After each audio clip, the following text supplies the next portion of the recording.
Virtue leads us to our highest self, and for Nietzsche, our virtue was something we had to discover on our own.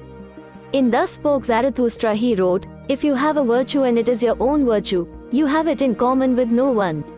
No one else can help us find our virtue. No one else can show us the way to our highest self. That discovery has to be made alone. The reason that no one can show us the way to ourselves is because the path we are meant to walk is completely unique. No one else has ever walked it before, and no one else will ever walk it again. We are not a superfluous redundancy produced by the universe, a cog in a machine that can simply be replaced by any other cog. We are a necessary organism that has a unique function and mission to fulfill. There is no map that can show us with certainty the steps we have to take in order to reach our highest potential.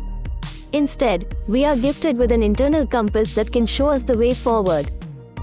But most people don't follow their internal compass.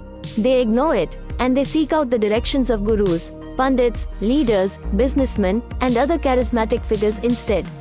Most people want someone to tell them which way to go because it makes them feel safe.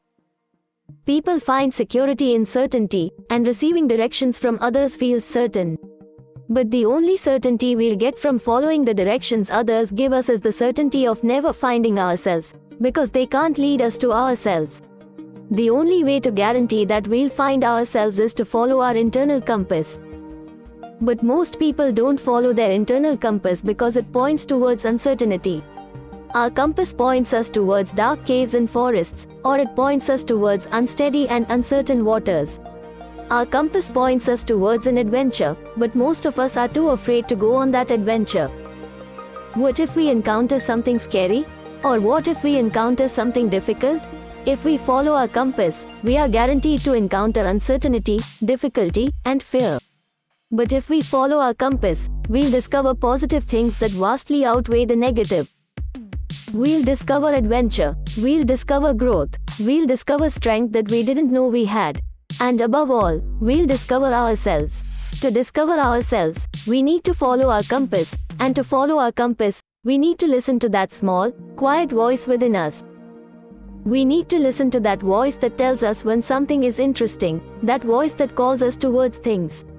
And we need to listen to that voice that tells us when something is a violation of our own internal constitution, that voice that warns us away from things. And as we listen to that internal voice more and more, it grows louder and more courageous. It no longer whispers, but it boldly pronounces the way forward. But as long as we're obsessed with the voices of others, we'll never learn to hear our own internal voice. And as long as we're seeking certainty and comfort and direction, we'll remain obsessed with the voices of others. And by following the directions of others, we'll simply walk in circles, never discovering our highest potential. And although we may find comfort in the direction others give us, it's really the comfort of a prison. It's a false comfort. We'll obtain the comfort of a princess locked away in her tower, never knowing the true and sweet taste of a real life. If we want to live a real and full life, we have to stop looking to others to help us find ourselves. We have to get in tune with our internal compass and boldly follow its directions wherever they lead.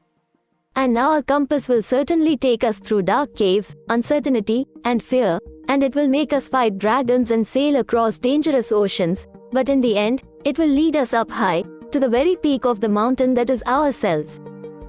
As Nietzsche wrote in Thus Spoke Zarathustra, if you have a virtue and it is your own virtue, you have it in common with no one.